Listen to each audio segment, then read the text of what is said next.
In this question, it is given that a ray of light in a liquid of refractive index 1.4.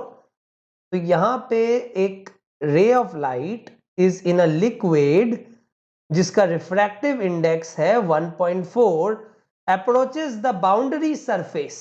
तो ये boundary है या interface है between the liquid and air, मतलब इस side air है, मतलब light is traveling from denser medium to rarer medium.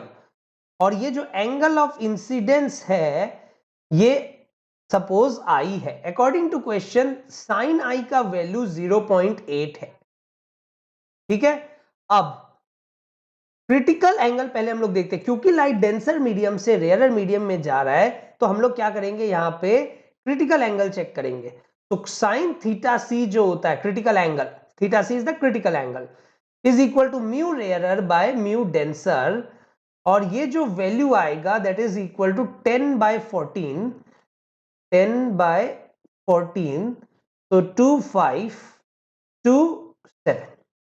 ठीक है, तो यहां पे हम लोग को दिख रहा है sine theta C is 5/7 and that is nearly equal to 0.71.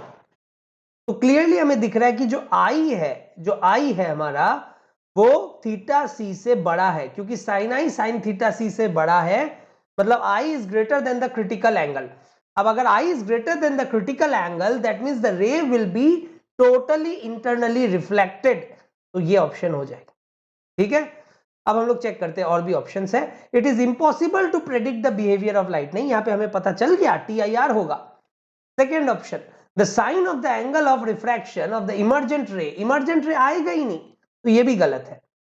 The sine of the angle of refraction of the emergent ray आएगा ही नहीं, यहां पे the ray will be totally internally reflected.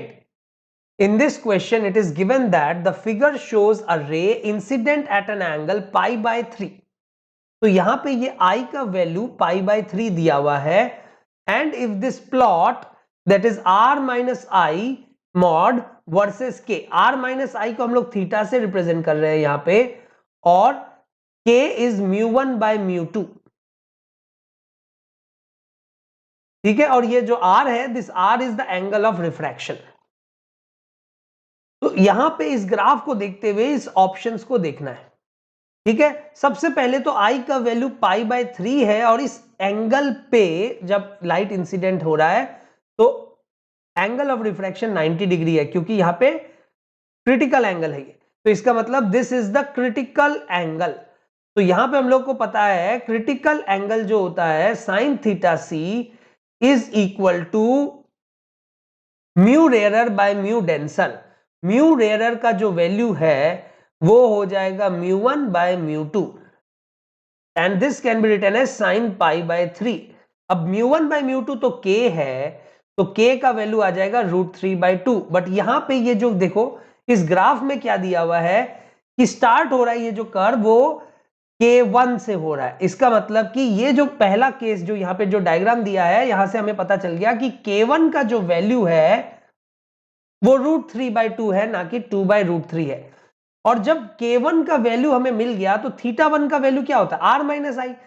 तो थीटा, अब यहां पे I का जो वैल्यू है वो π/3 है और R का जो वैल्यू है वो 90 डिग्री है.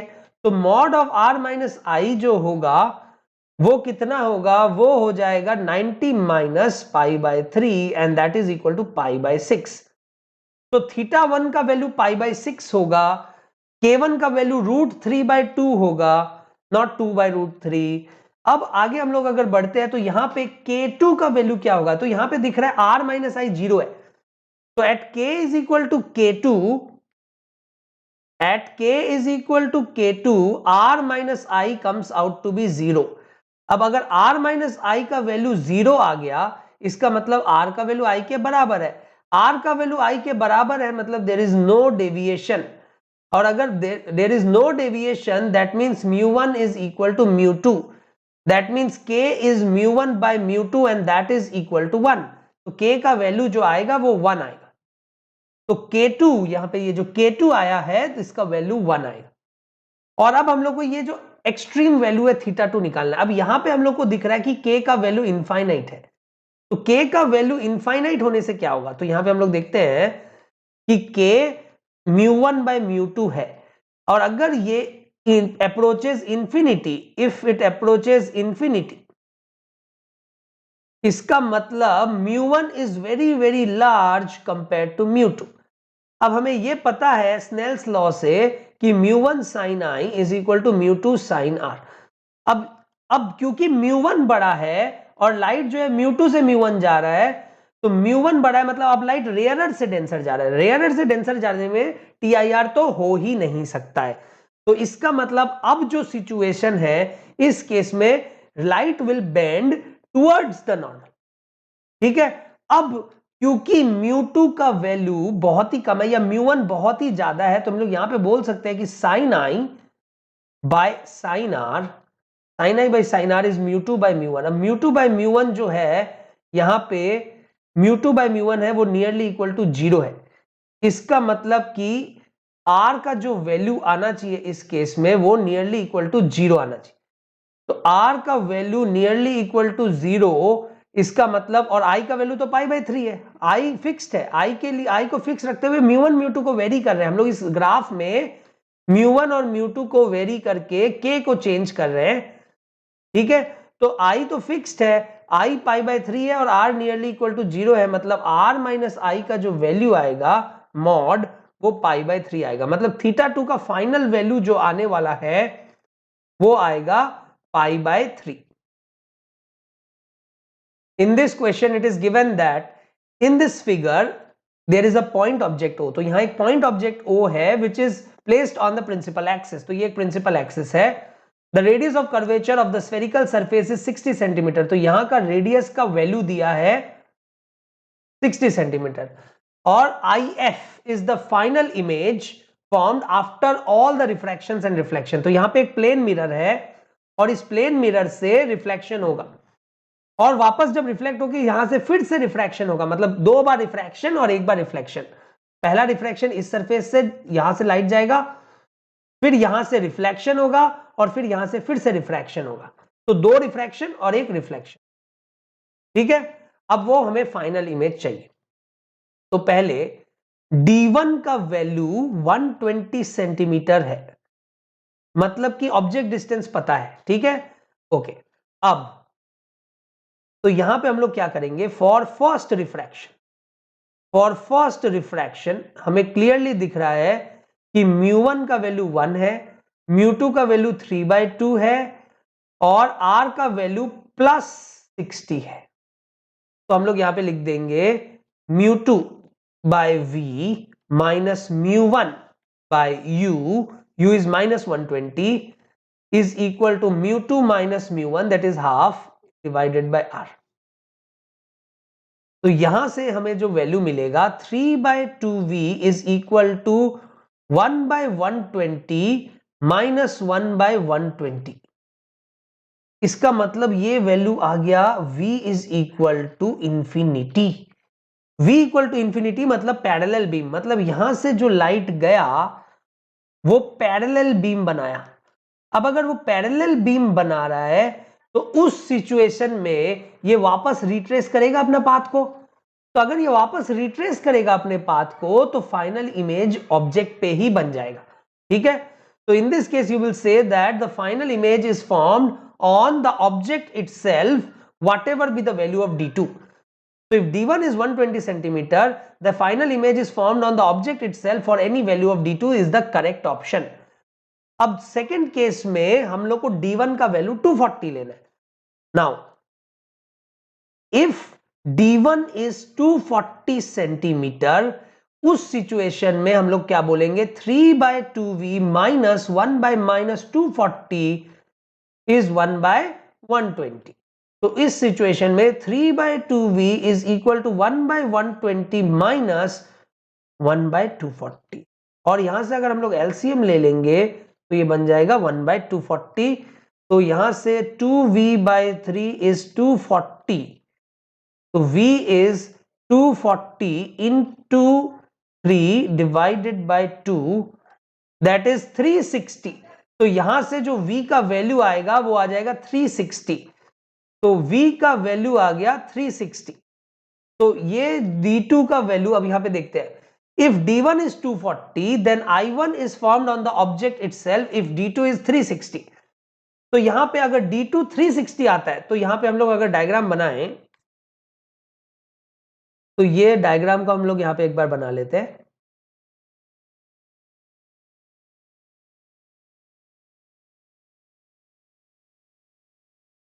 अब हमें ये पता चल गया कि अगर ऑब्जेक्ट 240 पे होता है तो इमेज 360 पे बनता है.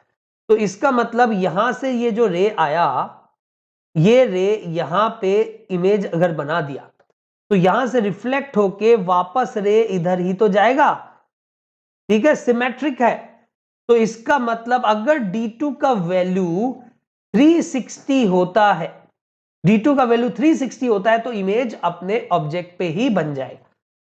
तो इसका मतलब if d1 is 240 then image is formed on the object itself. ये करेक्ट है. Means if d2 is 360. और यहां पे अगला ऑप्शन देखते हैं, अगर d1 240 है और तब इमेज कहां बनेगा, तो it is formed on O for all values of d2. नहीं, अब ऑल वैल्यूज ऑफ d2 के लिए नहीं बनेगा, क्योंकि अब पैरेलल बीम नहीं बना है, अब ये बीम बना है. अब ये बीम तभी इस पे वापस इमेज दे देगा जब यहां पे ही इसका इमेज बने.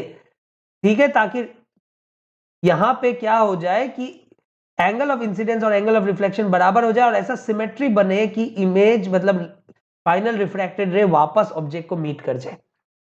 ठीक है, तो ये ऑप्शन तो पॉसिबल नहीं है.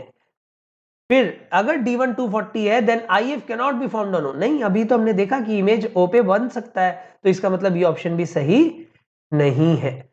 ठीक है, तो ये दोनों ही गलत है. तो आंसर इसका क्या होगा, A और B.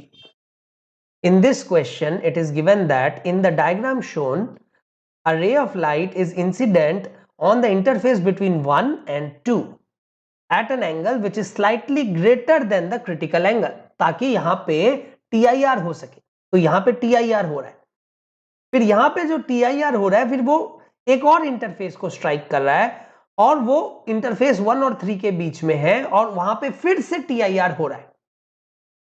देन इनमें से कौन सा रीजन होल्ड ट्रू करेगा? तो यहां पे हम लोग देखते हैं, पहला साइन आई, ये वाला जो आई है इसको हम लोग आई बोल रहे हैं, तो sine I has to be greater than sine theta C. इसका मतलब sine I has to be greater than critical angle. अब critical angle sine theta C क्या होता है, mu rarer by mu denser. तो sine theta C is mu rarer by mu denser. तो इसका मतलब sine I has to be greater than mu two by mu one. Now ये angle I है तो ये भी एंगल आई होगा, क्योंकि टीआईआर में लॉ ऑफ रिफ्लेक्शन फॉलो होता है. अब ये आई है तो ये 90 माइनस आई होगा. अब क्योंकि यहाँ पे टीआईआर हो रहा है तो 90 minus i again has to be greater than sine theta C. But इस बार दूसरा क्रिटिकल एंगल है, इस सरफेस, इस इंटरफेस का क्रिटिकल एंगल है. तो अगर तुम चाहो तो इसको C1 एंड C2 लिख सकते हैं. ठीक है, तो यहां पे हम लोग लिख देंगे 90 माइनस आई, या फिर साइन ऑफ 90 माइनस आई. ये साइन होगा क्योंकि यहां पे भी हमने साइन यूज किया. तो sine of 90 minus I is actually cos I. ठीक है, तो यहां पे हम लोग लिख देते हैं ये sine of 90 minus I is greater than sine theta C. तो साइन 90 माइनस आई को हम लोग कॉस आई लिख देते हैं. तो cos I has to be greater than sine theta C. अब साइन थीटा सी इस केस में कितना होगा, again sine theta C is mu rarer by mu denser. तो म्यू रेयरर यहां पे क्योंकि लाइट डेंसर से रेयरर जा रहा है तभी तो टीआईआर होगा. तो म्यू 3 बाय म्यू 1. तो cos I has to be greater than mu 3 by mu 1. अब क्या, अब हमें पता है sine square i plus cos square i has to be greater than 1, sorry equal to 1. तो sine square i plus cos square i is equal to 1. तो इसका मतलब mu 2 square by mu 1 square plus mu 3 square by mu 1 square is equal to, or you can say that because sin I is greater than this, so you can say this is less than 1. तो यहां पे हम लोग बोल सकते हैं mu 2 square plus mu 3 square is less than mu 1 square. या हम लोग इसको ऐसे भी कर सकते हैं कि cos I को लिख दिया, स्क्वायर कर दिया पहले और लिख दिया 1 minus sign square I has to be greater than mu 3 square by mu 1 square. कुछ नहीं किया मैंने, इसको स्क्वायर कर दिया। अब साइन स्क्वायर आई को बस खाली यहां से पुट कर दिया μ2 स्क्वायर बाय μ1 स्क्वायर, तो यहां से बन जाएगा 1 minus μ2 square by μ1 square is greater than μ3 square by μ1 square, मतलब कि μ3 square plus μ2 square is less than μ1 square. ठीक है, तो हमारा ऑप्शन बन जाएगा μ3 स्क्वायर, यहां से ये μ1 स्क्वायर माइनस, यहां पे देखते हैं, तो यहां पे हम लोग लिख सकते हैं μ1 square minus μ3 square is greater than μ2 square, ये वाला। In this question, it is given that two refracting media are separated by a spherical interface. तो यहां पे दो मीडियम हैं जिसका रिफ्रैक्टिव इंडेक्स μ1 एंड μ2 है, and they are separated by a spherical surface और इंटरफेस। ये एक्सिस है, यहां पे ये ऑब्जेक्ट है, ये इंसिडेंट साइड है और ये रिफ्रैक्टेड साइड है। ठीक है, then if μ2 is greater than μ1 there cannot be real image of real object. तो पहले हम लोग इस सारे ऑप्शंस को देखने से पहले हम लोग स्फेरिकल इंटरफेस का फॉर्मूला लिख लेते हैं। μ2 by v minus μ1 by u is equal to μ2 minus μ1 by r। अब यहां से यहां जब लाइट जा रहा है तो क्लियरली ये फ्रंट है, ये बिहाइंड है। अब कोई भी डिस्टेंस अगर फ्रंट में मेजर होता है वो नेगेटिव होता है। ठीक है, तो यहां पे हम लोग क्या बोलेंगे कि रेडियस जो होगा वो नेगेटिव होगा, क्योंकि रेडियस जो सेंटर है इस इंटरफेस का वो इस साइड आ रहा है और लाइट ऐसे जा रहा है, मतलब फ्रंट में, सेंटर फ्रंट में है, मतलब ये जो डिस्टेंस आएगा वो नेगेटिव आएगा, तो r तो नेगेटिव है। अब μ2 by v is equal to μ1 by u plus μ2 minus μ1 by r। तो यहां पे अब μ1 और μ2 पॉजिटिव नंबर्स है। ठीक है, अब r नेगेटिव है। ओके, अब क्या क्या ऑप्शन है वो देखते हैं। इफ μ2 इज ग्रेटर देन μ1, मतलब कि ये पॉजिटिव आ गया, ये पॉजिटिव आ गया। अब ये पॉजिटिव है और ये नेगेटिव है, और अगर रियल ऑब्जेक्ट है, for real object u is negative, real object के लिए u जो होगा वो नेगेटिव होगा। तो इफ μ2 इज ग्रेटर देन μ1, तो हम लोग को यहां पे मिल रहा है ये भी नेगेटिव, ये भी नेगेटिव। अब अगर दोनों ही नेगेटिव है तो v भी नेगेटिव होगा, और v नेगेटिव होने का मतलब है फ्रंट में, फ्रंट में होने का मतलब है वर्चुअल इमेज। तो इसका मतलब कि कभी भी रियल इमेज नहीं बन सकता। तो if μ2 is greater than μ1 there can not be real image of real object, correct. If μ2 is greater than μ1, अब there can not be real image for virtual object. अब वर्चुअल ऑब्जेक्ट है तो ये term positive होगा, ये positive है, ये negative है, तो दोनों का सम पॉजिटिव भी हो सकता है, नेगेटिव भी हो सकता है, डिपेंडिंग ऑन कौन सा का मैग्नीट्यूड ज्यादा है। इसका मतलब इस केस में we can not be sure कि इमेज जो है वो रियल बनेगा कि वर्चुअल बनेगा, तो इसमें हम लोग श्योर नहीं है। बट अब आते हैं μ1 ग्रेटर देन μ2 पे। अब अगर μ1 ग्रेटर देन μ2 है उस केस में ये नेगेटिव है, ये नेगेटिव है और ये भी नेगेटिव है, इसका मतलब इस केस में ये पूरा टर्म पॉजिटिव हो जाएगा। तो सी ऑप्शन में अब आएंगे हम लोग। तो μ2 by v is equal to μ1 by u plus μ2 minus μ1 by r। अब ये जो टर्म आ रहा है ये नेगेटिव है इस बार, और ये भी नेगेटिव है, तो ओवरऑल ये पूरा टर्म जो है वो पॉजिटिव है। अब अगर ये पूरा टर्म पॉजिटिव है तो यहां पे अगर ऑप्शन देखते हैं, वर्चुअल ऑब्जेक्ट है तो u भी पॉजिटिव है, u भी पॉजिटिव है, ये भी पॉजिटिव है, दोनों पॉजिटिव है तो v भी पॉजिटिव होगा। पॉजिटिव मतलब रियल इमेज बनेगा। इसका मतलब if μ1 is greater than μ2 there can not be virtual image of virtual object. Yes, because अगर ऑब्जेक्ट वर्चुअल है तो हमें दिख रहा है कि इमेज हमेशा रियल बनेगा, क्योंकि v हमेशा पॉजिटिव होगा। फिर if μ1 is greater than μ2 then there cannot be real image of real object। Okay, अब अगर ऑब्जेक्ट रियल है तो इसका मतलब ये नेगेटिव ये पॉजिटिव, दोनों का सम पॉजिटिव भी हो सकता है, नेगेटिव भी हो सकता है, तो हम बोलेंगे इमेज रियल भी हो सकता है, वर्चुअल भी हो सकता है, हमें प्योरिटी नहीं मिली। तो इसका मतलब कि we cannot say that there cannot be a real image, ऐसा नहीं है, क्योंकि वर्चुअल भी बन सकता है, रियल भी बन सकता है। इसका मतलब इसका आंसर क्या होगा, ए और C. In this question it is given that a luminous point object is placed at O। तो यहां पे ये एक luminous point object को रखा गया है जिसका इमेज यहां पे बना है। ये जो लाइन AB है, ये ऑप्टिकल एक्सिस या प्रिंसिपल एक्सिस है, ठीक है। अब हमें दिख रहा है कि ये जो ऑब्जेक्ट है वो प्रिंसिपल एक्सिस के ऊपर है और ये जो इमेज है ये प्रिंसिपल एक्सिस के नीचे है। तो इसका मतलब ये है कि इमेज जो है वो इन्वर्टेड है। अब रियल ऑब्जेक्ट के लिए इमेज इन्वर्टेड तभी बनता है जब इमेज रियल हो। तो इसका मतलब image is real and inverted. तो image is real and inverted. अब अगर image is real and inverted तो इस केस में ये या तो कन्वर्जिंग लेंस दे सकता है या कॉनकेव मिरर दे सकता है। डाइवर्जिंग लेंस ऐसा नहीं कर सकता, डाइवर्जिंग लेंस रियल इमेज नहीं दे सकता, कॉन्वेक्स मिरर रियल इमेज नहीं दे सकता, ठीक है। अब अगर हम लोग कन्वर्जिंग लेंस यूज करते हैं तो ये सिचुएशन हम लोग बना सकते हैं। तो कन्वर्जिंग लेंस से हम लोग ये सिचुएशन बना सकते हैं। इनफैक्ट अगर ये पूछा जाए कि पोजीशन क्या चाहिए, कौन से पोजीशन पे ये लेंस हो, तो वो भी हम लोग बता सकते हैं, क्योंकि object optical centre optical centre और इमेज हमेशा कोलिनियर होता है, ठीक है।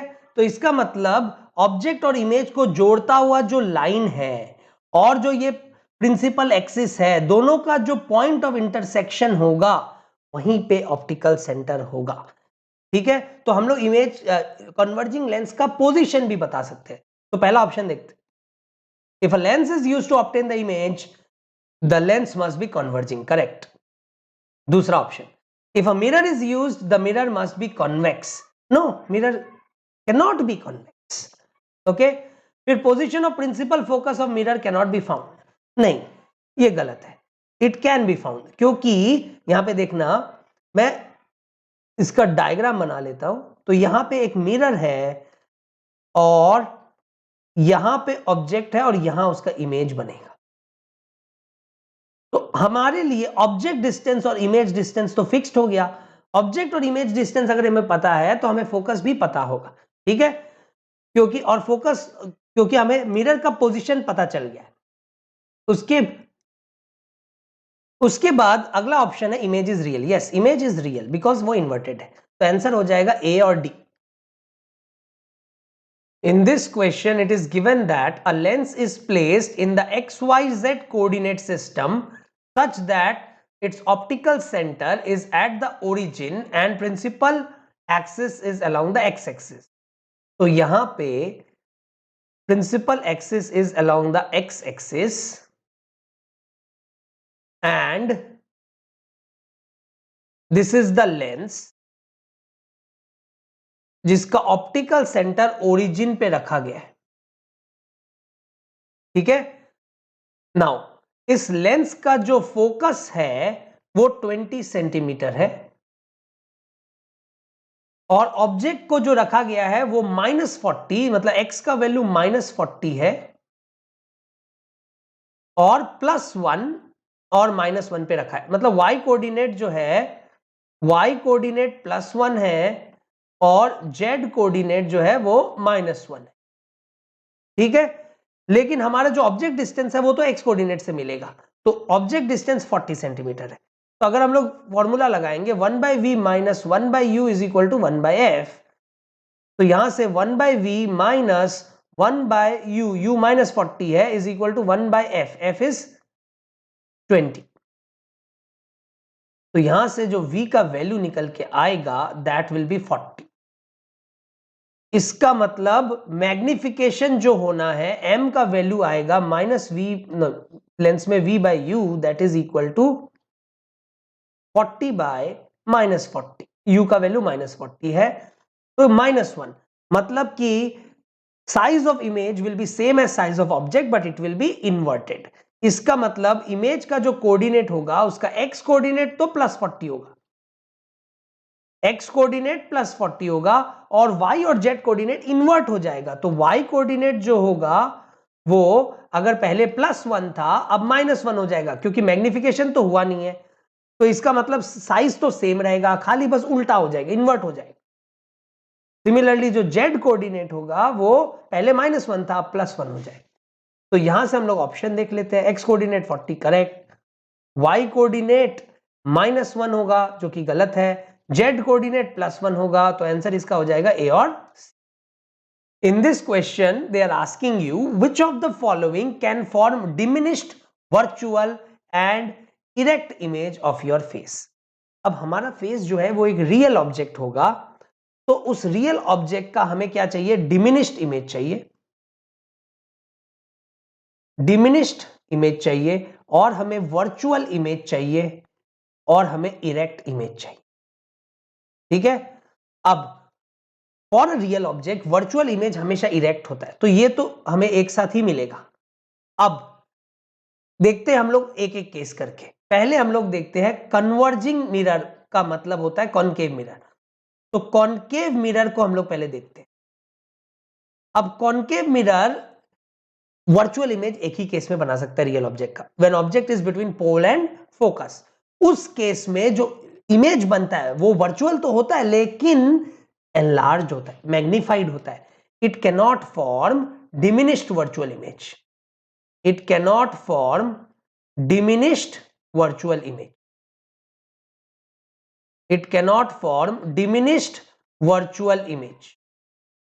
ठीक है, तो इसका मतलब ये तो नहीं हो सकता। डाइवर्जिंग मिरर हमेशा वर्चुअल इमेज बनाता है और वो हमेशा डिमिनिश्ड होता है, इसका मतलब diverging mirror that is the convex mirror हो सकता है।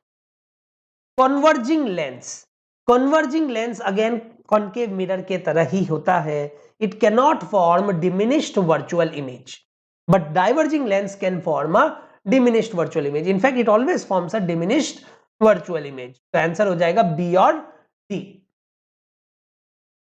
In this question, it is given that a convex lens forms an image of an object on a screen. तो convex lens जो है वो एक इमेज बना रहा है किसी ऑब्जेक्ट का और स्क्रीन में बना रहा है, इसका मतलब definitely image is real and inverted, image is real and inverted. फिर the height of the image is 9 centimetre, तो height of image is 9 centimetre. The lens is now displaced until an image is again formed on the screen. तो यहां पे ये object है और ये यहां पे स्क्रीन है, ऑब्जेक्ट और स्क्रीन के बीच का जो डिस्टेंस है उसको फिक्स किया गया है, सपोज वो d है, और हम लेंस को डिस्प्लेस कर रहे हैं। पहले इस पोजीशन पे लेंस था तब इमेज बना स्क्रीन पे, और फिर हमने लेंस को डिस्प्लेस करके इस पोजीशन पे रख दिया तो फिर से उस पे इमेज बना, बट इस बार इमेज जो का जो हाइट मिला वो 4 सेंटीमीटर था। The distance between the object and the screen मतलब d का वैल्यू दिया है 90 सेंटीमीटर। ओके, अब हमें ये पता है कि m1 m2 जो होता है डिस्प्लेसमेंट मेथड में वो 1 होता है। यहां पे जो दो इमेज बनता है दो पोजीशन के लिए, पहला वाला पोजीशन जो है उसमें मैग्निफाइड इमेज बनता है तो वो m1 है, दूसरे वाले में डिमिनिश्ड इमेज बनता है, सपोज उसका मैग्निफिकेशन m2 है, दोनों का प्रोडक्ट हमेशा 1 होता है। ठीक है, तो यहां पे hi by ho, तो इसको hi1 by ho into hi2 by ho is equal to 1, मतलब hi1 मतलब height of image 1 into height of image 2 has to be equal to height of object square. अब हाइट ऑफ इमेज 1 9 है, height of image 2 4 है, इसका मतलब height of object जो आएगा वो 6 होगा, तो ऑब्जेक्ट का हाइट हमें मिल गया। अब ऑब्जेक्ट का हाइट हमें मिल गया तो हमें m1 का वैल्यू भी मिल गया। m1 का वैल्यू कितना मिला, m1 is hi by ho मतलब 9 by 6 मतलब 3 by 2, तो ये मैग्नीट्यूड है m1 का। ठीक है, क्योंकि इमेज इन्वर्टेड बनता है तो ये एक्चुअली नेगेटिव होगा, बट हमने सिर्फ मैग्नीट्यूड लिखा है। ठीक है, अब कैपिटल D का वैल्यू दे दिया है 90 सेंटीमीटर। ठीक है, अब m का जो वैल्यू होता है 3 by 2, This can also be written as d plus x by d minus x, where x is the distance between the two positions of the lens. Where x is the distance between the two positions of the lens. तो इसको जब हम लोग solve करेंगे तो d का value 90 है, तो यहां से हम लोग लिख देंगे 3d minus 3x is equal to 2d plus 2x. अब 3d minus 2d d हो जाएगा, d is equal to 5x, मतलब x का जो वैल्यू आएगा d by 5, 90 by 5, 5 1 1 और यहां से 4 0 मतलब 8, x का वैल्यू 18 सेंटीमीटर आ जाएगा। तो ये हमें मिल गया distance between the two positions of the lens. ठीक है, अब जो फोकस होता है लेंस का वो इस फॉर्मूला से मिलता है डिस्प्लेसमेंट मेथड के, D square minus x square divided by 4d। तो यहां से डी स्क्वायर मतलब 90 स्क्वायर, ठीक है, 90 square minus 18 square divided by 4 into 90। तो यहां से जो फोकस का वैल्यू मिलेगा वो होगा 21.6 सेंटीमीटर। तो यहां से हमें फोकस का वैल्यू मिल गया। अब हम ऑप्शंस चेक करते हैं। The distance between the two positions of the lens is 30 centimetre, गलत, क्योंकि वो तो हमारा 18 सेंटीमीटर आया। The distance of the object from the lens in its first position is, तो वो भी हम लोग अभी निकालेंगे। पहले the height of the object is 6 centimetre, correct. The focal length is 21.6, correct. अब ये डिस्टेंस हमें निकालना है, ठीक है। तो ये डिस्टेंस हम लोग को निकालने के लिए हम लोग क्या कर सकते हैं, हम लोग लेंस फॉर्मूला लगा सकते हैं। तो अगर ये डिस्टेंस सपोज a है तो ये डिस्टेंस कितना होगा, ये हो जाएगा 90 माइनस a, ठीक है। तो हम लोग लिख सकते हैं 1 by v minus 1 by u, 1 by v minus 1 by u is equal to 1 by f, ठीक है। तो यहां से हम लोग क्या करेंगे 1 by v। अच्छा, एक चीज और, हमें मैग्निफिकेशन भी पता है 3/2, तो हम लोग ये भी यूज कर सकते हैं एक्चुअली में, क्योंकि m जो होता है वो क्या होता है f by f plus u होता है। तो m एक्चुअली नेगेटिव है, तो हम लोग यहां लिख देंगे -3/2 is equal to f by f का वैल्यू हमें मिल गया 21.6 divided by f plus u, 21.6 plus minus a, क्योंकि u का वैल्यू नेगेटिव है, ठीक है। तो इससे हम लोगों को वैल्यू मिल जाएगा a का, and a will come out to be 36 centimetre. तो यहां से a का जो आंसर आएगा वो 36 सेंटीमीटर होगा, मतलब ये करेक्ट है। तो आंसर होगा इसका B, C and D। In this question it is given that a thin lens with focal length f is to be used as magnifying glass। तो एक thin lens है जिसका focal length f दिया है, it is used as a magnifying glass। Then which of the following statements regarding this situation is true? A converging lens may be used and the object to be placed at a distance greater than 2f from the lens। अब magnifying glass में virtual image चाहिए होता है और magnified image चाहिए होता है। Virtual और मैग्नीफाइड इमेज एक कन्वर्जिंग लेंस में तभी मिलेगा जब object between pole and focus हो। तो ऑब्जेक्ट को पोल और फोकस के बीच में रखना पड़ेगा। तो ये ऑप्शन, पहला ऑप्शन तो गलत है, ठीक है, क्योंकि वहां पे बोल रहा है ऑब्जेक्ट को 2f से भी दूर रखा गया है, जबकि ऑब्जेक्ट को फोकस के अंदर रखना है। फिर अ डाइवर्जिंग लेंस में बी यूज्ड, डाइवर्जिंग लेंस हम यूज नहीं कर सकते हैं, बिकॉज अ डाइवर्जिंग लेंस एक रियल ऑब्जेक्ट का मैग्नीफाइड इमेज कभी भी नहीं बना के देगा। ओके, अ कन्वर्जिंग लेंस में be used and the object is placed at a distance less than the focus. Yes, object को अगर हम लोग फोकस के अंदर रख देते हैं, ये फोकस है, सपोज ऑब्जेक्ट को अगर हम लोग फोकस के अंदर रख देते हैं, तो ये जो कन्वर्जिंग लेंस है वो हमें एक वर्चुअल एंड मैग्नीफाइड इमेज देगा, जो कि मैग्नीफाइंग ग्लास से हमें मिलना चाहिए। फिर अ डाइवर्जिंग लेंस में be used and the object be placed any point other than the focal point. नहीं, डाइवर्जिंग लेंस ऐसा कभी भी नहीं कर सकता है, हमें मैग्नीफाइड इमेज चाहिए। मैग्नीफाइड इमेज नहीं बना के दे सकता है डाइवर्जिंग लेंस, तो आंसर विल बी सी। इस क्वेश्चन में हमें बोल रहा है a man wanted to get a picture of a zebra. तो उसको एक जेब्रा का पिक्चर चाहिए था। He photographed a white donkey after fitting a glass with black streaks. तो यहाँ पे एक ग्लास उसने लिया और उस ग्लास में ब्लैक स्ट्रीक्स है और पीछे एक डोंकी है। तो ये जो ब्लैक स्ट्रीक्स है ये तो एक स्ट्रेट लाइन है। डोंकी पे जब हम लोग यहां से फोटोग्राफ लेंगे तो उसको डोंकी ही दिखेगा। ये स्ट्राइप्स जो है ये स्ट्रेट दिखेगा, तो इसका मतलब वो जेब्रा जैसा नहीं दिखेगा।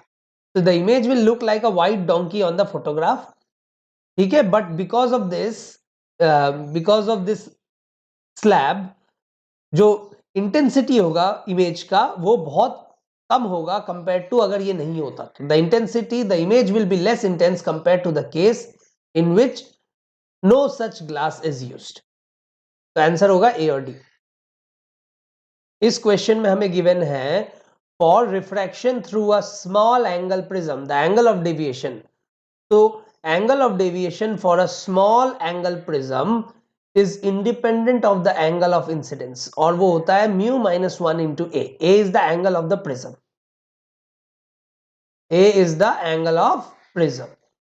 अब the angle of deviation increases with the refractive index of the prism. हाँ, अगर ये बढ़ता है तो ये बढ़ेगा. Yes. Will decrease with the increase in refractive index. नहीं, ये बढ़ने से ये बढ़ेगा. Is directly proportional to the angle of prism. Yes. Will be 2 delta for a ray of refractive index 2.4 if it is D for a ray of refractive index 1.2.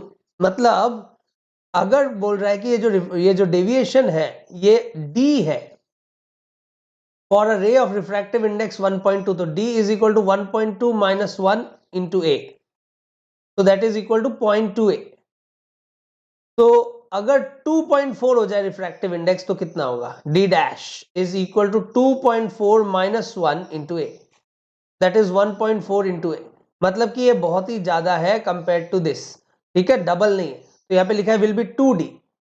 अगर इसके लिए D है तो इसके लिए 2D होना चाहिए, लेकिन आ रहा है इसके लिए बहुत ज्यादा 2D से। इसका मतलब कि ये स्टेटमेंट सही नहीं है। तो आंसर होगा ए और सी। इस क्वेश्चन में हमें गिवन है for refraction of light through a prism A for every angle of deviation there are 2 angle of incidences. तो यहां पे for refraction of light through a prism अगर हम लोग डेल्टा वर्सेस आई का ग्राफ बनाते हैं तो ऐसा कुछ ग्राफ मिलता है। मतलब कि एक एंगल ऑफ डेविएशन के लिए 2 एंगल ऑफ इंसिडेंस होता है। So for every angle of deviation, there are 2 angles of incidence. Yes, except this one, the deviation or the minimum deviation, उस पे एक ही angle of incidence होता है, ठीक है। तो इसको करेक्ट मान सकते हैं। The light traveling inside an equilateral prism is necessarily parallel to the base when the prism is set for minimum deviation. So when the prism is set for minimum deviation, then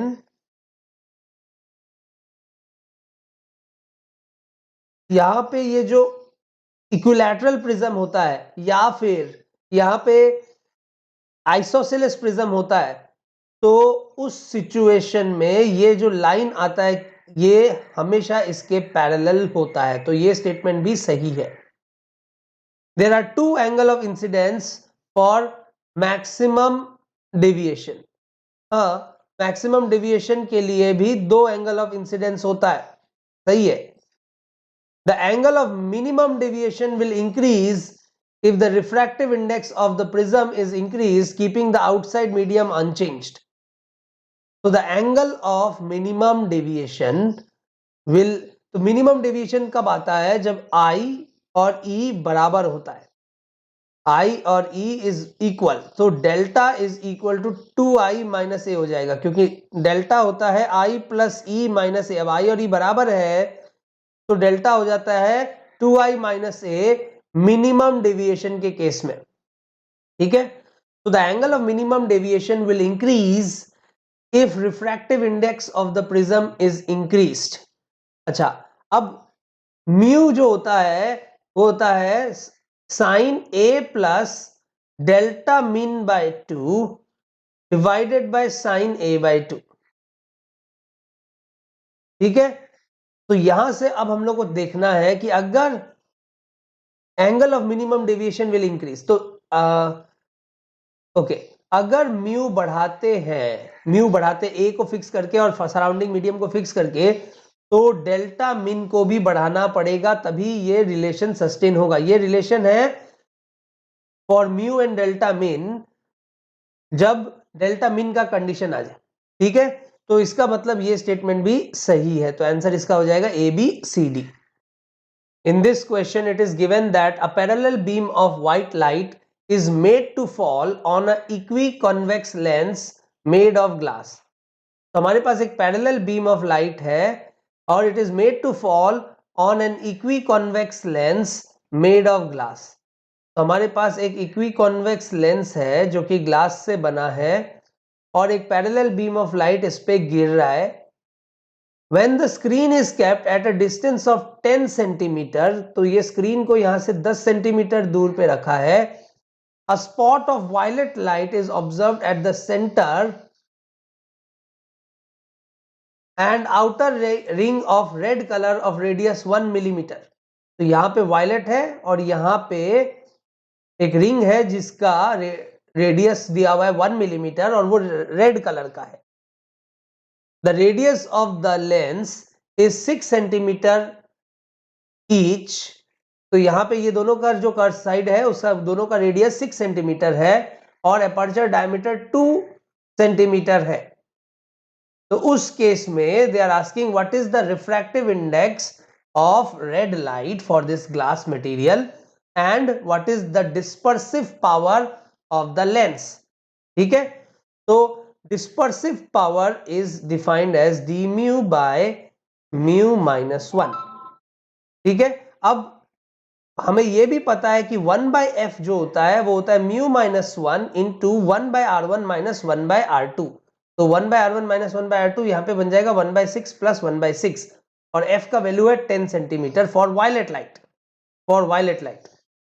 तो यहां पे हम लोग लिख देंगे 1 by 10 is equal to mu for violet light minus 1 into 1 by 6 plus 1 by 6 कितना हो जाएगा 1 by 3। तो यहां से mu violet minus 1 is equal to 3 by 10। तो म्यू ऑफ वायलेट लाइट जो आएगा वो आ जाएगा 1.3। ओके, अब यहां पे रेड लाइट का फोकस कितना होगा वो देखते हैं। तो रेड लाइट जो है ये डिस्टेंस 1 मिलीमीटर दिया हुआ है, ये डिस्टेंस 1 मिलीमीटर दिया हुआ है और यहां पे सिमिलर ट्रायंगल का प्रॉपर्टी अगर हम लोग यूज करके ये डिस्टेंस हमें निकालना होगा। तो ये डिस्टेंस सपोज हम लोग मान लेते हैं x है, हम लोग लिख सकते हैं और ये अपर्चर डायमीटर हम लोग को कितना दिया हुआ है, अपर्चर डायमीटर 2 है तो ये डिस्टेंस 1 सेंटीमीटर है। तो हम लोग लिख सकते हैं x divided by x plus 10 जो कि सेंटीमीटर में है is equal to 0.1 divided by 1। तो यहां से हम लोग को मिल जाएगा x is equal to 0.1x plus 1। तो यहां से जो x का वैल्यू निकल के आएगा वो आएगा 0.9x इज इक्वल टू 1। तो x जो हमें मिलेगा x is equal to 1 by 0.9 मतलब 10 by 9। तो ये x का वैल्यू हमें मिल गया। अब लॉन्गिट्यूडिनल क्रोमैटिक एबरेशन जो होता है, लॉन्गिट्यूडिनल क्रोमैटिक एबरेशन उसका फॉर्मूला होता है ओमेगा एफ और ये जो x है वो क्या है, वो लॉन्गिट्यूडिनल क्रोमैटिक एबरेशन ही है f2 माइनस f1 या fr माइनस fv। तो fr माइनस fv जो आएगा वो आ जाएगा 10 by 9 centimetre is equal to omega into F. तो f का एवरेज वैल्यू ही हम लोग ले लेंगे, तो f का वैल्यू हम लोग कितना लिख देंगे, तो f का वैल्यू हम लोग लिख देंगे ओमेगा इंटू फोकस के हम लोग क्या लिख सकते हैं, फोकस इज 10 सेंटीमीटर। तो यहां से जो ओमेगा की वैल्यू आएगी वो 1/9 आएगी। ठीक है, लेकिन क्योंकि ऑप्शन में नियरली लिखा है dispersive power of lens is nearly equal to, तो हम लोग इसको मान लेंगे नियरली इक्वल टू 0.1। तो dispersive power of lens is nearly equal to 0.1 and the refractive index of, अभी तो हमने सिर्फ वायलेट लाइट का रिफ्रैक्टिव इंडेक्स निकाला है, अब अगर हम लोग को रिफ्रैक्टिव इंडेक्स रेड लाइट के लिए निकालना है तो हम लोग यहाँ पे क्या कर सकते हैं, तो फोकस जो हमारे पास है रेड लाइट के लिए, रेड लाइट के लिए हमारे पास फोकस कितना होगा 10 + x, ठीक है। तो focus for red light, focus for red light will be equal to 10 + 10/9। तो यहां से हम लोग कितना बोल देंगे 90 + 10, 100/9 is the focus for red light. तो 9/100 इज इक्वल टू μr - 1 × 1/3।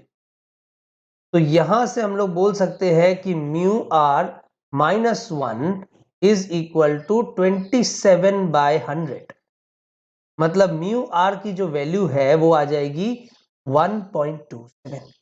तो रेड लाइट के लिए जो रिफ्रैक्टिव इंडेक्स की वैल्यू है दैट विल बी 1.27। तो आंसर होगा ए और सी। Hello students, if you like my work, do hit the like button and share my work with your friends. Also, please subscribe to my channel and hit the bell icon. You'll be notified when I upload my next video.